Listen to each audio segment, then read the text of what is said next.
Om Sai Ram. Chapter 25. Damu Anna Kasar of Ahmednagar, Speculations, Amra Leela.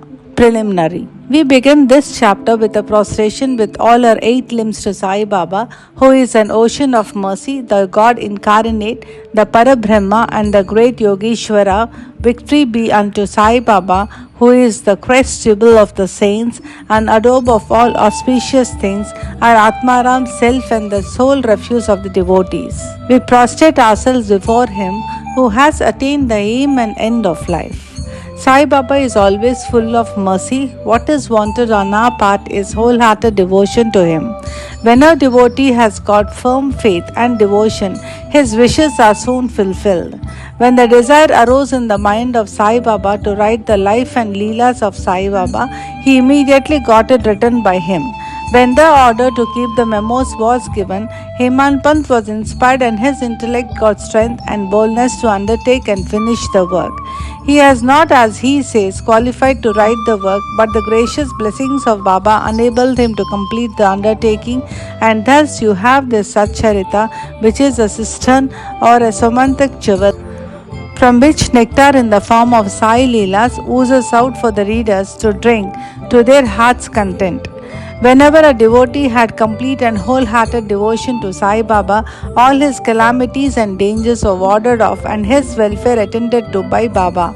The story of Damodar Savalram Rasayanakasar of Ahmednagar, now of Pune, alias Damu Anna, illustrating the above statement is given below. Damu Anna. The readers are aware that a mention of this gentleman was made in the 6th chapter regarding the celebration of Ramanavami festival in Shirdi.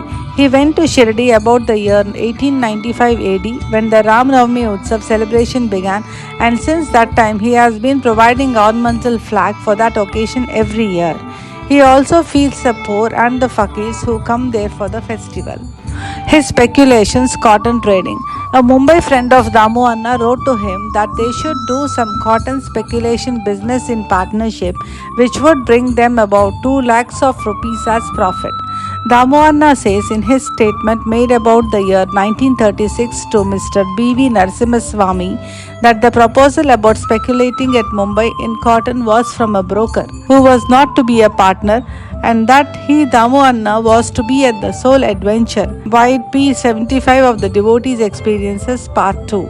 The broker wrote that the business was good and involved no risks and that the opportunity should not be lost. Damu Anna was vacillating. He could not at once determine to venture into the speculation.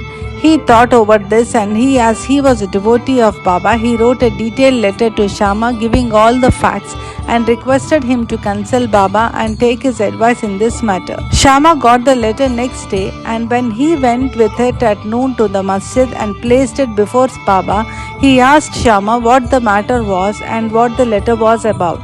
He replied that Damu Anna of Nagar wanted to consult him about something. Then Baba said, "What does he write? And what does he plan? It seems that he wants to reach the sky and he is not content with what God has given him." Read his letter. Shama then said, "The letter contains what you have just said. O Deva, you sit here calm and composed and agitate the devotees, and when they get restless, you draw them here, some in person and others through letters. If you know the contents of the letter, why do you then press me to read it?" Baba said, "O Shama, read it. I speak at random, and who believes me?" Then Shama read the letter, and Baba heard it attentively and said feelingly, "The said Damu Anna has gone mad. Write to him in reply that nothing is wanting in his house. Let him be content with the half loaf bread he has and not bother himself about lakhs."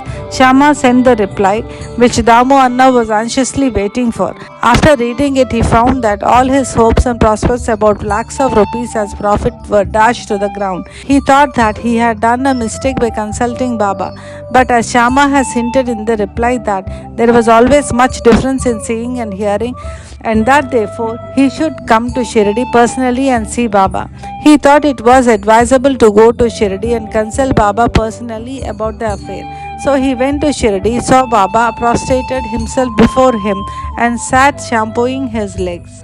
He had no courage to ask Baba openly about the speculation, but he thought in his mind that it would be better if some share in the business should be assigned to Baba, and said in his mind that if Baba were to help him in the transaction, Damohanna was thus thinking secretly in his mind, but nothing was veiled from Baba. Everything, past, present, and future, were clear to him.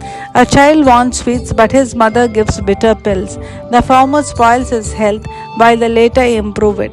So the mother, looking to the welfare of her infant, causes and gives bitter pills. Baba, kind mother as he was, knew the present and future prospects of his devotees, and therefore, reading Damohanna's mind, he openly spoke to him. Bapu, I do not want to be entangled in any such worldly things, sharing profits. On seeing Baba's disapproval, Damohanna dropped the enterprise. Grain dealing. Then he thought of trading in rice, wheat, and other grains. Baba read his thought and said to him, you will be buying at 5 shares and selling at 7 shares a rupee. So this business was also given up. The rise in the prices of grains was kept up for some time, and Baba's prophecy seemed to be falsified. But in a month or two there was abundant rain everywhere, and the prices suddenly fell down, and therefore those who stored the grain suffered a severe losses. Damohanna was saved from this fate. Needless to say that the cotton speculation, which was conducted by the broker with the help of another merchant, also collapsed with severe loss to the adventurers.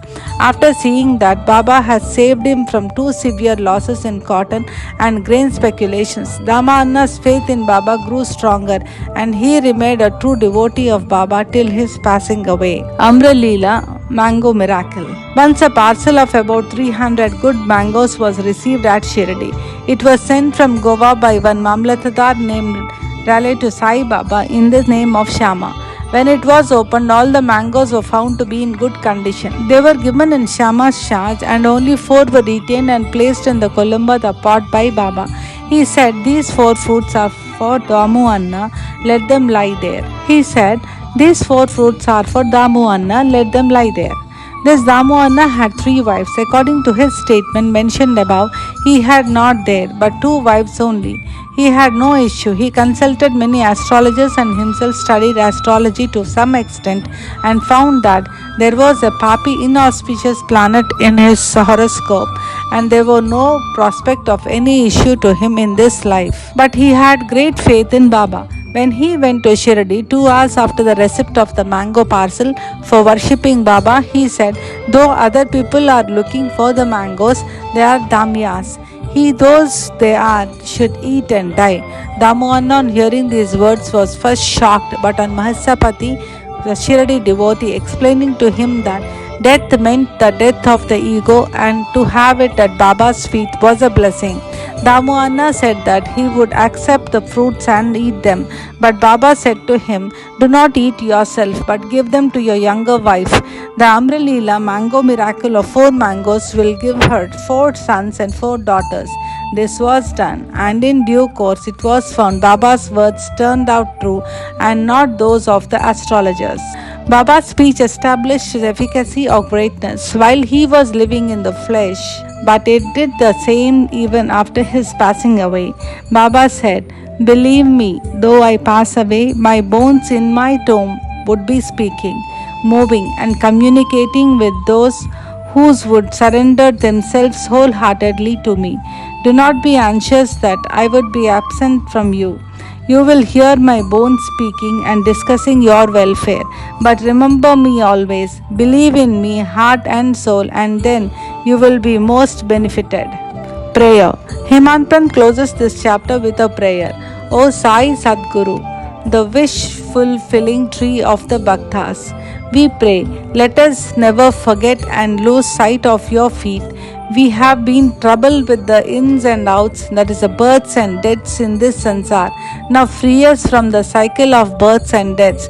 Restrain us from the outgoing of our senses to their objects, and introvert us and bring us face to face with the Atma. As long as this outgoing tendency of the senses and the mind is not checked, there is no prospect of self-realization.